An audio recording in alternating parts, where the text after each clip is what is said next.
Okay, well, let's move on to our presentation then, because we're really excited to have Tom Smitty. He goes by Smitty Smith. He's a very well recognized and appreciated advocate for electric vehicles in the state of Texas. And he's had a very storied career, which I'll let him kind of exploit on that on his own. But he is the executive director of TxETRA, which is based in Austin, and they're an advocate group for electric vehicles in regards to advocating policy statewide and sharing information, and that's why he's here today. So, Smitty, if you could bring your presentation live, we would appreciate you coming on. Is this visible to everybody? You are. Is the presentation, or do I need to go back and share screen? Yeah, you need to go back and share your screen, Smitty. All right, let me see if I can get out of this and go to, pardon me for the technical disruption. I thought we'd done that already. I stopped the sharing to go back so we could share our screens. Okay. Let's figure out how to go back. Anyway, while I'm fumbling around trying to make this work, I know many of you.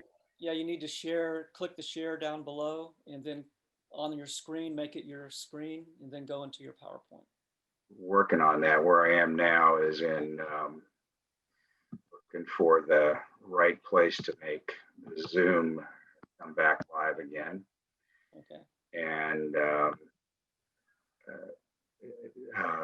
Michael, do you by chance have it, the PowerPoint? Maybe it's easier for you to share it, since it doesn't seem to want to allow me back into Zoom. Okay. See if I can click through. Maybe this is a way to do it. Let's try. This is an idea. Okay. You have it? I believe so. Let's go share up at the top. Okay. Excellent. All right. Slideshow from the beginning. All right, everybody. Good to see many of you again. I have really enjoyed working with the North Texas Renewable Energy Group over last decades, I guess now. I think, as many of you know, I retired a couple of years ago from my role as executive director of Public Citizen. And in that role, we did a lot of work in promoting renewable energy and developing the policies that were necessary to give renewables their first boost into the marketplace, and then later to build the enormous network of transmission and distribution lines that were necessary to get the renewables out of West Texas or from the coasts into our cities. And after I retired, I began to realize that the climate crisis was worsening, and after the big coal power plants and the gas plants, the next biggest chunk of climate change emissions that we could do something about was the transportation sector. And just as the electric generation industry was kind of capped in emissions by the evolution of renewable energy, electric vehicles were now producing, or now ready to go, in an alternative to the way the old internal combustion engine cars. So we created a group called TxETRA, which is another nonprofit. In this case, it's utilities, or used to fight, or vehicle manufacturers, charging companies, enviros, consumer groups. And our goal is to get the smartest people we can find on this issue in Texas to sit together in policy meetings and figure out the answers to a bunch of big questions that are going to be facing us.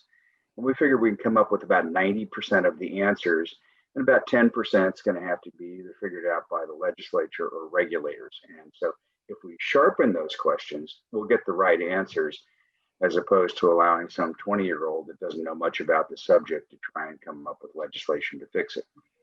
And I also wanted to mention at the onset of this presentation that, well, I've given a version of this presentation probably 100 times. This is the first viewing of a new version of this presentation that's updated. And so as we're going through it, if you see things that could be improved, slides that aren't clear, that don't make sense, please put it in the chat. We'll save the chat and try and fix it in our next versions of it. And similarly, if you have any questions on something I'm talking about right at the moment, ask them, put them in chat. Otherwise, I'll get to general questions at the end. Thank you. So big questions are, how are we going to plug in all these electric vehicles, assuming we're successful? How are we going to keep them from overloading the grid? Here's a really big one. How are we going to deal with geographic and economic equity issues? And we're seeing this as a problem really beginning to play out in a very big way as we try and work from home and educate our kids via computer.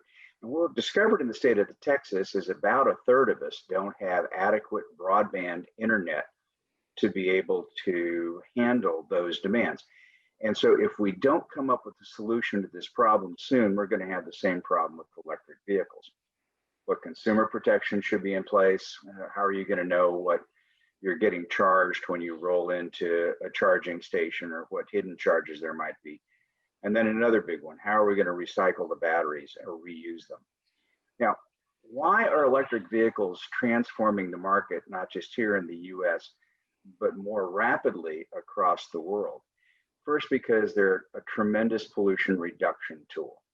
And many of our United States cities, the big question is ozone, and will have enormous impacts on that. But in European cities, it's typical fine particles of the soot that comes out of the tailpipe of diesel trucks and buses. Climate commitments. Stable fuel prices is a big one, particularly for industries, school districts, and governments. Lower maintenance costs. Consumer Reports has come out with a study recently that says it costs about 1/3 as much to maintain one of these vehicles, because they provide grid stability. And this is something that's going to really happen in the latter part of this decade, where we'll be able to plug in electric vehicles and have them act as reserves for the electric utility industry. And then for India and for China, this is their Henry Ford moment. They're sitting here looking at manufacturing electric vehicles and say, if we do it before the folks in the United States or in Europe, we're going to be the economic powerhouses of the future. And we can power them with renewable energy and battery storage. And that's the real key to getting a twofer, by enabling us to charge our vehicles with something that doesn't produce climate change gases. There's an enormous shift in vehicles. Last several years, we have invested about $400 billion in new electric vehicle technologies. This is up $135 billion since the last version of this PowerPoint, and $63 billion here in the United States, and well over $2 billion in the state of Texas. Now, what we're expecting to see is a dramatic increase in the penetration of electric vehicles. The green at the top is the conventionally fueled combustion vehicles. The blue are the battery electric vehicles. And you'll see a little sliver, which is the plug-in hybrid electric vehicles, which may be rational to use in trucking and some other applications there for a while. Now, this is a model or chart of the models coming out. What you're seeing here is that by 2020, by 2022, we're expecting roughly 200 vehicles. And when you look to the right, what you see are a couple of things that most of them are SUVs, and we're going to have 10 pickup trucks. And I think that's the really interesting transition you're going to see, is because most of the initial ones are sedans, and sedans aren't as popular in light duty sales as our SUVs or pickup trucks, particularly in Texas. And here again, you see the costs of ownership. The short version of this slide is that owning an electric vehicle is less than half of the cost of owning an internal combustion engine over a lifetime. Now, why are these changes happening? Batteries. Just as most of us kind of grew up with landlines and then went to cell phones, and our initial cell phones had 3-hour charge times, our batteries in our cell phones or our laptops go a whole day, sometimes days without recharging. And the battery density, or the amount of distance a battery can go on a charge, has increased dramatically over the last period of time. When I first bought my Chevrolet Volt with a V, the plug-in hybrid electric, in 2011, that battery cost me a little bit more than $1,000 a kilowatt hour.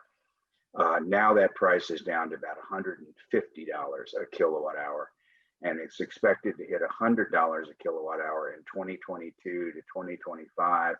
When that happens, it will be game over for the internal combustion engine, because it will be cheaper to buy a battery electric car than an internal combustion engine.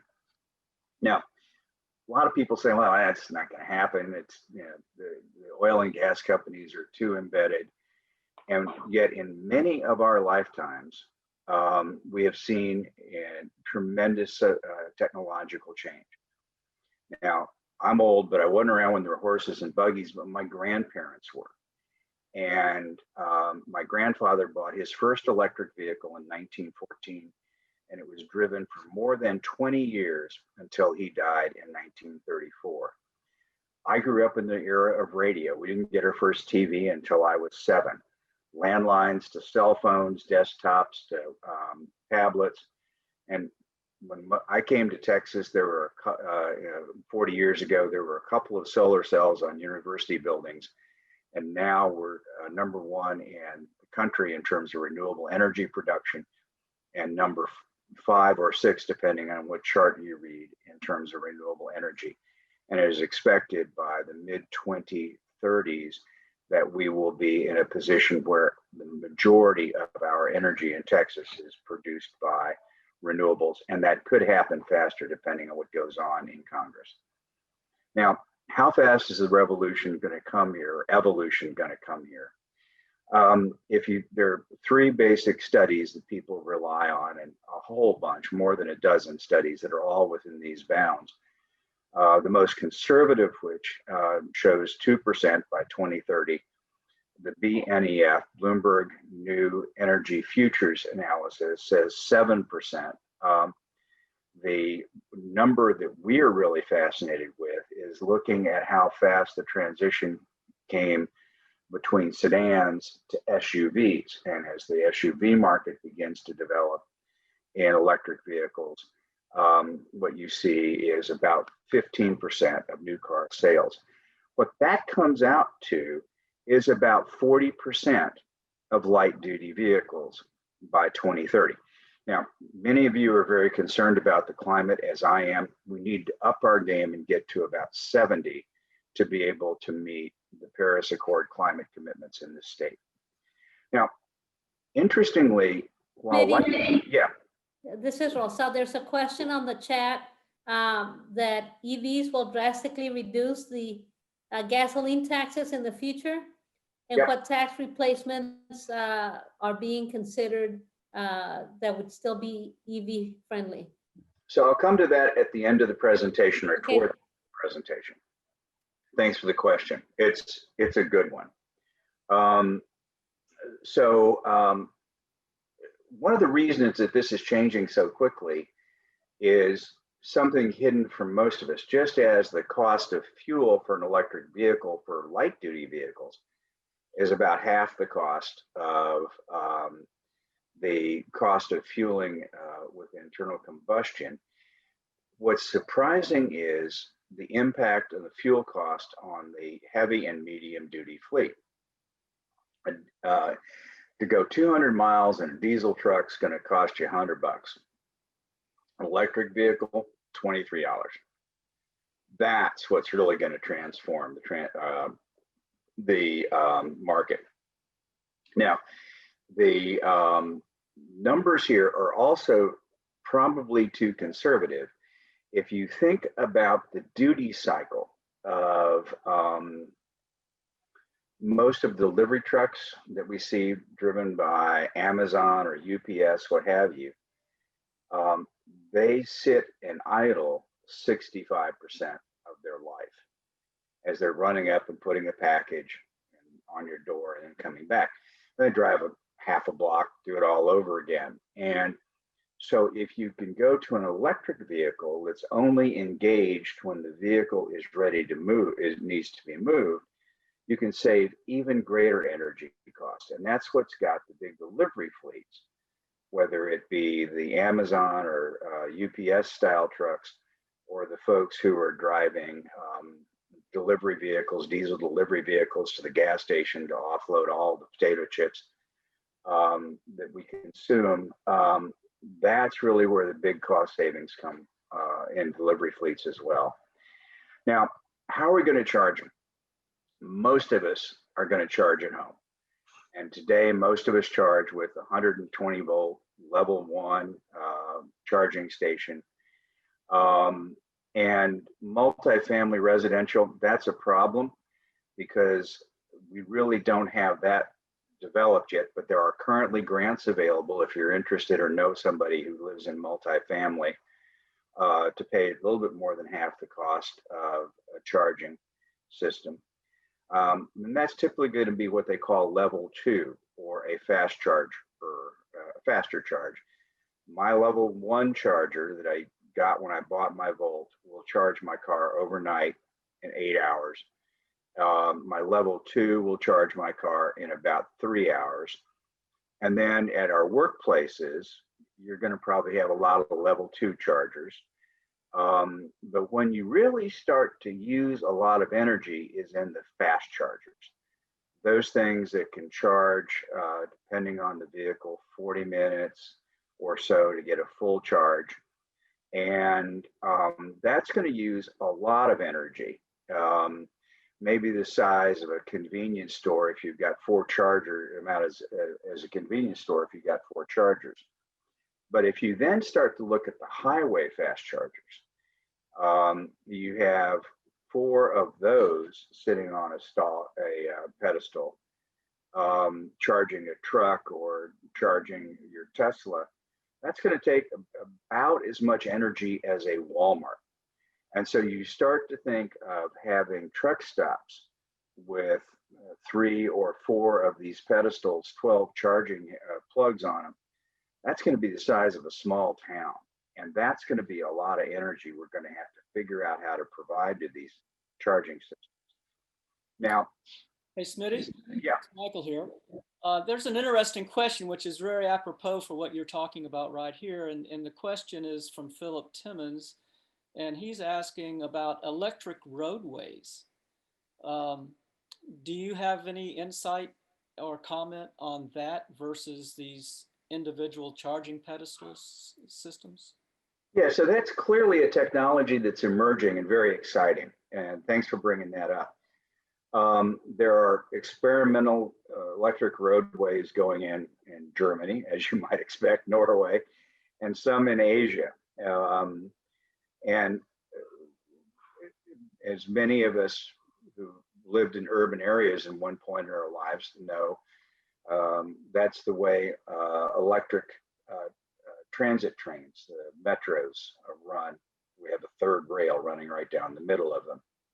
And a lot of the sort of experiments are also looking at embedding solar and the electric chargeway. Probably the first phase of this, however, is going to be charging that is embedded in the ground at truck stops, or not truck stops, at bus stops, or may come down out of a catenary arch system. And so while the bus is loading and unloading, it's getting a hyper fast charge there as well. The good news is the technology is emerging. the good news is we can do this when we're repaving our roads. The bad news is typically it takes 10 to 20 years, depending on the use pattern, before we're going to be able to repave the roads and embed this sort of stuff. And the cost may lead it to only being used, say, on one lane of a superhighway. And in my most fantastic dreams of the way this is going to emerge, I would think, say, the innermost roadway, what we consider today the high-speed lane, will be dedicated to autonomous electric vehicles. Will have a charging grid in that lane, and that the vehicles will be electronically trained together and operated at relatively high speeds through a computer-controlled system that goes at far faster speeds than traditional vehicles can today, and then has essentially off-ramps where the vehicles either go back into driven mode or are shunted off into sidings where they can then be repackaged and then sent out through a city or a community. So one of the questions that came up is how are we going to keep from overloading the grid? And so when you look at when vehicles charge, today, most of them charge at night, at home. But buses and trucks often do a charge at night and then need to recharge during the middle of the day when demand is slack. So when you look at this, it looks like we're going to have a big problem with grid operations. But when you look at the solar and wind production, what you see, interestingly, is that while the wind, the solar production pops up in the middle of the day and can meet that demand if demand is deployed from, say, 10 in the morning till 2 in the afternoon, which fits the bus duty cycle perfectly. Or if it's charged at night, then you have a lot of wind that comes in from West Texas that can help meet this load. And this is what we call the renewable symphony chart. Now, the University of Texas has looked at this and said, we can easily meet the demand for all the electric vehicles we anticipate. And if we begin to link it to the grid, we can actually give greater stability than we otherwise would. And here's the key. Almost every electric vehicle has a system like this that allows you to preset when you want the charging done. Now, this is one of the most primitive systems out there. This is my 2011 volt first crack at doing this. But I preset it when I pull in at night to be ready to go at 7 o'clock in the morning. And so it recharges overnight. Now this slide, unfortunately, I'm going to update this one, shows that I didn't need much energy when I left the house and took this slide. So, but typically what you see is the charger kicks in about midnight and then is finished by 5 in the morning. So I'll reset it and use a better chart on this. But every electric vehicle has a control like this. Some of them are price sensitive. So when we begin to send price signals from our utilities, we'll be able to turn it on and off when the prices of electricity are low as well. Now, here's another couple of things. I think I've already mentioned this about how much energy these guys use. Now, one of the key things we're going to be looking at is needing to build a border-to-border charging station to be able to facilitate electric transport commerce through the state of Texas. And in addition, to being able to make sure that we place the chargers where the grid is fat, where we have adequate power. So it's been a while since I've taken an trip down I-20 headed out to El Paso. So I may not exactly have this right, but if you start to think about leaving Dallas headed to El Paso or Big Bend, you go down I-20 And there are all these little communities along the side of the road where the transmission lines are pencil thin. You get out there around Sweetwater, where all those wind turbines are, and you've got these enormous things that look like big erector sets that are carrying 8, 16 power lines headed back into the cities. Those are the kinds of places where it makes sense to put massive electric vehicle charging infrastructure, because the power lines are already there. We don't have to spend millions of dollars upgrading them. This is a good example down in the Rio Grande Valley of where the charging stations might go in places where there's adequate transmission and distribution system, but also significant commercial nodes. This is going to be a big issue as well because of freight. And if you start to think about the big airports, Alliant, is it Alliance or Alliant in Fort Worth, DFW, where you have all the freight flown in or down around the rail yards in Dallas, Fort Worth. There are all these warehouses that surround them, and we're going to be putting tons of electric charging into those warehouses for distribution. That's going to require us to put and make sure we have adequate transmission. So what this map was done by the former director of planning for the Electric Reliability Council of Texas and executives from the various and big utilities who know the grid very well. And this is about every 50 miles apart, we have a charging station, and they're where we can build adequate, where there's enough transmission distribution to charge these things without overloading the grid. Now, this is one of the most important reasons why we're doing it. Air pollution reduction. We typically think of air pollution in the Dallas-Fort Worth area as largely coming from nitrogen oxides or NOx, and that's what we regulate. But an additional extraordinarily toxic source of emissions is from the particles that come from diesel emissions.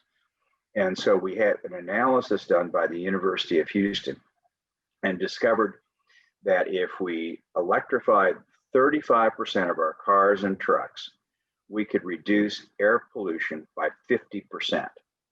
And that's an investment worth making. It's, we can get there by the end of this next decade and reduce air pollution by 50%. That's an investment worth making. Now, we talked a little bit about the whole digital divide and how that's going to affect it. It's not just rural areas that are going to be affected. It's questions about how we're going to provide electrification in low-income areas and in multifamily communities, and coming up with systems to assure that we have chargers in areas where we have large populations of low income is going to be critical. Now, there's a lot of stuff going on already as a result of initial forays last session to come up with ways to fund the roads and bridges by putting extraordinarily high fees, $200 or $300, on electric vehicles to pay for roads and bridges. We compromised and said we think we ought to have a series of studies done that would really examine impacts of electric vehicles. And so the PUC is looking at how are we going to the impact on the grid. Our environmental agency is looking at chargers and emissions. The Department of Motor Vehicles, the people who do licensing and registration of your vehicles, is doing an analysis on what is a fair fee. And then we're also looking at the Department of Licensing and Regulation and looking at consumer protections. Now, the Department of Motor Vehicles analysis responsibility is not to set a fee, but to study what the process is in most states. And while in Texas there was legislation to charge $300 to register an electric vehicle to help pay for roads and bridges and to offset the loss of gas taxes, what we have found is that fee of that size significantly suppresses the sales of electric vehicles. On the other hand, when we look at what the sort of range is and what sort of the average is. You have some states that charge as little as $70 for a fee on an electric vehicle. The sort of average is about $96. Now, this seems to be fair in a lot of different ways, because if you look at the weight of a Chevrolet Bolt, the battery vehicle, it weighs about as much as its larger cousin in the Chevrolet line, the Impala, which is the heaviest of their vehicles. And so when you look at the amount of money contributed to the oil and gas fund, or the Road and Bridges Fund, from sales of oil and gas, it's about $102, $105, depending on the model of the Chevrolet. And so it's a little bit better than what you would end up paying for a vehicle of similar weight. There are also proposals that we ought to charge electric vehicles based on the number of miles they actually drive. The argument being the EV owners drive less than people in conventional vehicles. That's true at this moment. Won't be true, we think, in the future as we start to get into autonomous vehicles.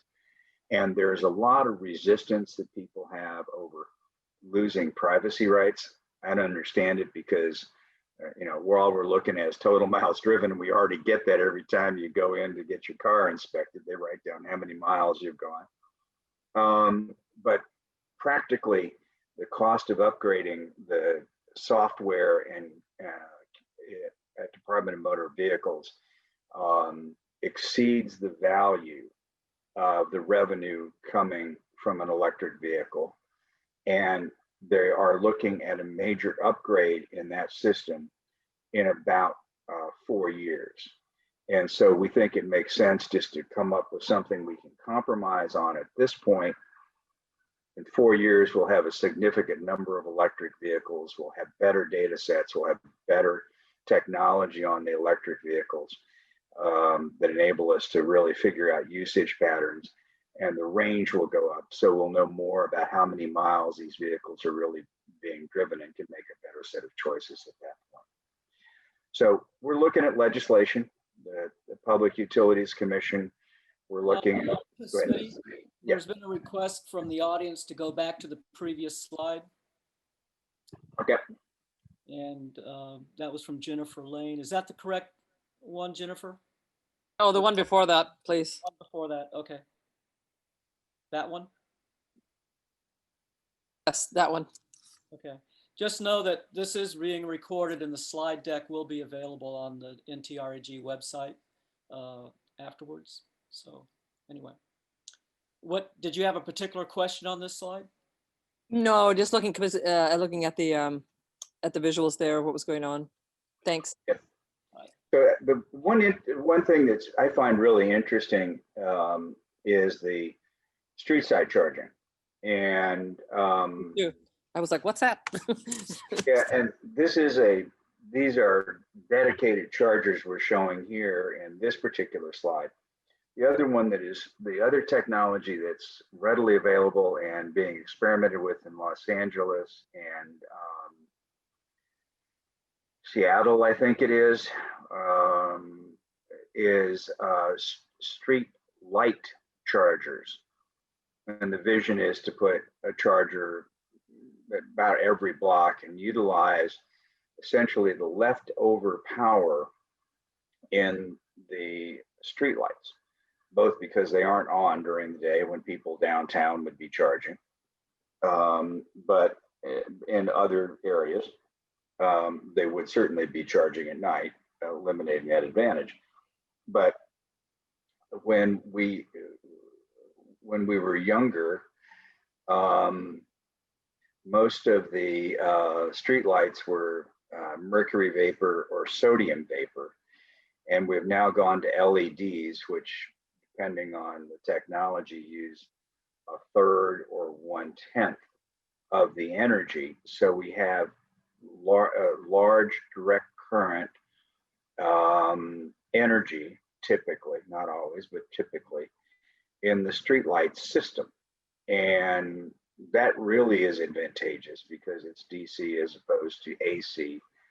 And you've already got the system wired and energy dedicated to those circuits. So it's a relatively easy solution, and you've already got the standard, and the retrofit is not all that difficult to do. So that's another technology that we expect to be evolving. Any other questions on the slide? No. So we're looking at legislation at the Public Utilities Commission,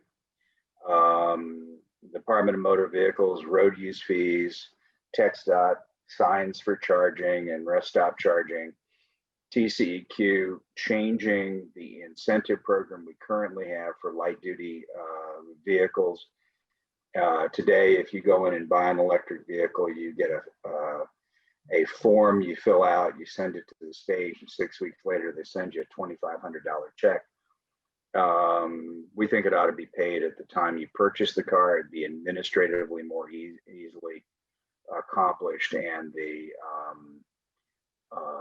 dealers would like it too, because they can help sell the car by having that cash available, and it reduces the cost of financing for a new vehicle.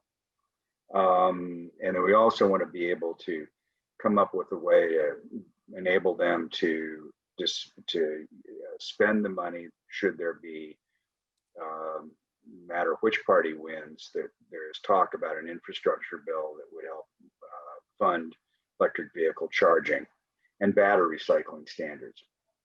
And then on the Department of Licensing and Regulation, these are the folks who go out and inspect gas stations these days. And so we would hope that they would do an annual inspection of the charging stations to make sure you're actually getting what you paid for, and establishing consumer protections and disclosures so you know what you're buying before you plug in. And then lastly, part of the reason I'm out talking to you and dozens of other groups around the state is this is the time for us to set the policy before we have a crisis. And other states and countries, there have been 28 other states in the United States, have developed legislation answering similar questions. We can learn from them, figure out what worked, what doesn't, and what they have regretted. And so if we get things in place now, whether it be our charging network or equity programs or the consumer protections, we're in a position to be ready to electrify the transportation system in Texas. And that will enable us both to all take advantage of the lower costs and be able to go across this vast state from one corner to the other, from Borger to Brownsville. But in addition, it welcomes those people to Texas who are considering moving factories or distribution centers here, and are looking for cheaper ways to transport. And should we have the policies in place that enable those who might consider moving here or are already currently operating to decide whether or not they want to continue to invest in Texas. Transportation companies in particular are really beginning to take electric or the advantages of electric vehicles and the infrastructure into account in their siting decisions. And folks like Amazon, UPS, et cetera, have made significant climate commitments. And so they're looking at being net zero by, depending on the company, 2040, 2050. And they will make their decisions on expansion to some extent based on where they have states willing to provide the infrastructure to enable them to do that. So that's the presentation, and I will be more than happy to answer any questions you may have. And if you have any comments on the slides as well, I would sure appreciate it. And thanks very much for taking the time to listen to me.